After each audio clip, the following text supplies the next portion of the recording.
Okey, shotnya macam ginilah. Kalau kulit hijau dengan kulit merah sentuh macam gini, sentuh macam gini, tak shot. Yang shotnya bila tembaga merah ni dia bersentuh dengan tembaga hijau ni. Bila sentuh je, yang ni akan terik.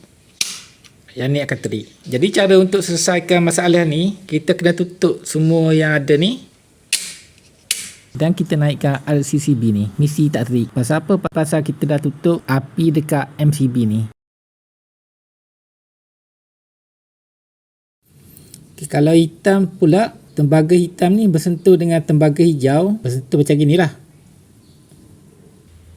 Yang ni akan terik, yang kilat ni.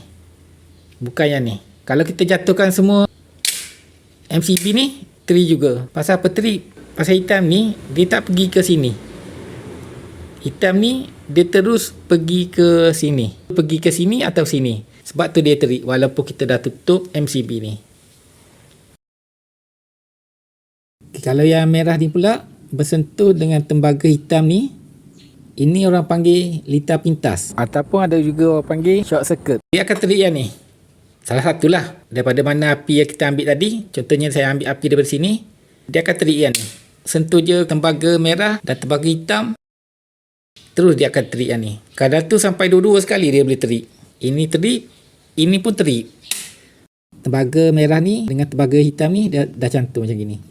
Kalau kulit dengan kulit, dia takkan terik. Dia takkan shock. Yang buat shock, tembaga merah dengan tembaga hitam ni, dia dah bersentuh. Kalau tanya boleh ke tembaga kabel ni bersentuh? Boleh. Kalau kita banyak sangat looping ataupun kita banyak sangat sambung, bila kita buka semua, kulit kabel ni akan jadi panas. Bila panas, kalau kita pasang lama, dia akan cair. Bila cair, akan nampak tembaga ni. Yang ni pun sama cair, nampak tembaga ni. Itu yang bila bercantum je, dia akan jadi macam tadi lah. Dia akan terik yang ni. Jadi sebab tu kalau untuk wiring ni kena buat proper lah, jangan main looping je. Looping memang senang, jimat per jimat, kos pun tak tinggi. Tapi risiko gitulah. Hitam dengan merah bersentuh, litar pintas. Kalau merah dengan hijau bersentuh, yang ni akan terik.